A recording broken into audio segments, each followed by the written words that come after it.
Welcome to Not Milk Never Milk. Subscribe if you're lactose intolerant. You start by ensuring you have administrator rights because removal requires system-level permission.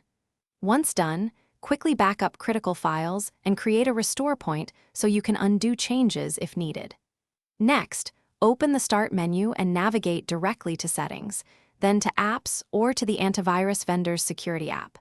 This prepares the environment for uninstallation. Make sure no scans are running and close browser windows to avoid file locks before moving forward. Now locate the antivirus in the apps list or open its user interface to find uninstall or disable controls. Click Uninstall and follow the vendor prompts. Choose a full uninstall rather than just a temporary disable unless you intend to reinstall soon. Pay attention to optional settings like removing quarantined items or data. After the process completes, restart the computer to allow cleanup of drivers and services. Make sure to check Task Manager and Services for any leftover processes that might need manual removal.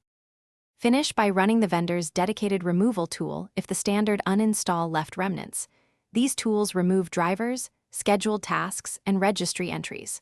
Once done, open Windows Security Center or your system firewall settings to confirm protection status and that no conflicting agents remain active.